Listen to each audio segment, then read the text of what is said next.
Police in France say 14 people are under arrest after a possible syringe attack at a series of music festivals across France. 145 people report being pricked, including some girls as young as 14. I want to bring in foreign correspondent Tom Sufi-Burridge for more. Tom, what's the latest here? Yeah, Diane, so I think this is a very troubling phenomenon.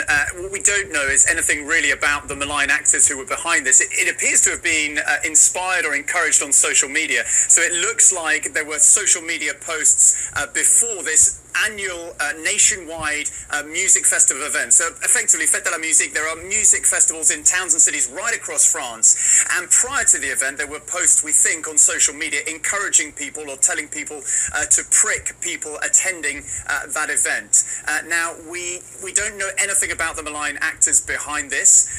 Police are investigating, and they say that during those series of music festivals right across France on Saturday, 145 people were either pricked or believed they were pricked. So, because of these social media posts, people picked up on these and then warned other social media users that this was being encouraged. So you had a climate of fear or concern prior to the event itself.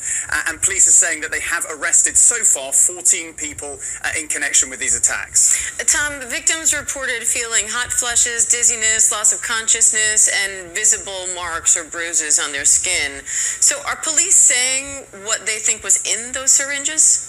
They haven't yet, and at the moment I don't think there's any indication whether or not any of the victims were actually injected with any type of substance. I mean, look, we know from one of the mayors of a city where there were 17 young victims, 17 young female victims, that the victims were as young as 14, aged through to 20.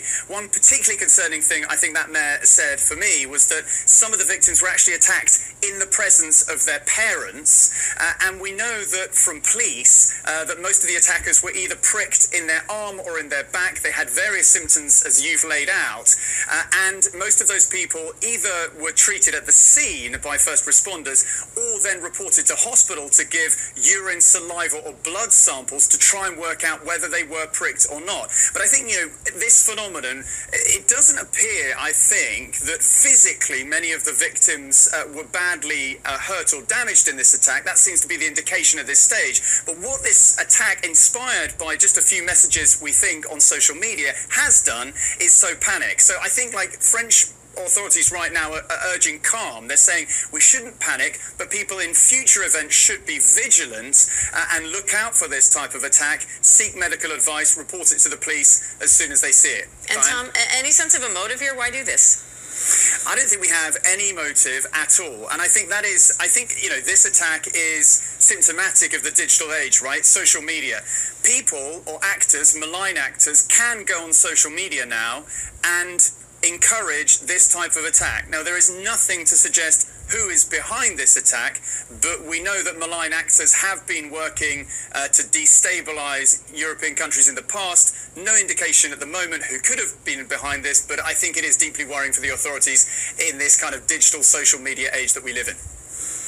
All right, foreign correspondent Tom Sufi-Burridge, thank you.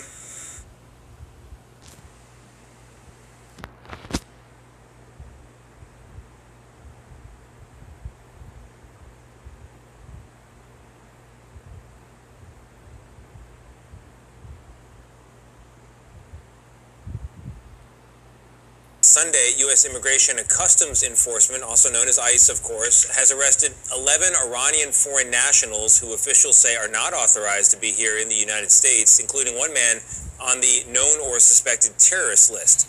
Homeland Security correspondent Nicole Skanga joins us now with more on the details of this developing story. Nicole, good morning. Good morning, Tony. The Department of Homeland Security says Yusuf Meridano had been living in the United States illegally for nearly 8 years since U.S. officials determined he lied on a visa application on Sunday, just 4 months after the Iranian foreign national was added to the U.S.'s known or suspected terrorist list. He was arrested in central Mississippi. He's now in ICE custody pending removal proceedings, and he's not alone. Over the past 48 hours, ICE officials have arrested 11 Iranian nationals spanning 8 states nationwide. Among them, 5 possessed previous criminal convictions, their crimes ranging from grand larceny to drug and firearm possessions. Also among those apprehended, Ribbar Karimi. While arresting him in northern Alabama, ICE officials say they found his Islamic Republic of Iran Army identification card and allege he served as an Iranian sniper between 2018 and 2021. Much new reporting, Nicole. Before you go, these arrests come as the Department of Homeland Security is alerting the public here of a heightened threat environment in the U.S. Are these arrests related to that warning?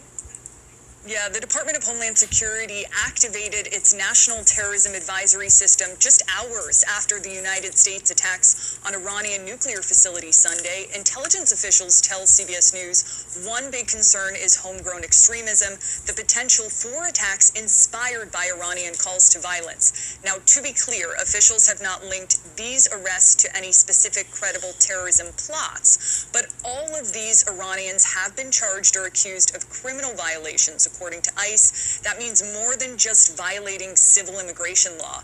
And Homeland Security officials say they represent a threat to public safety.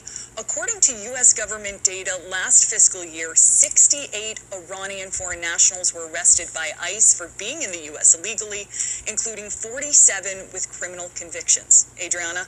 All right, Nicole, thank you so much.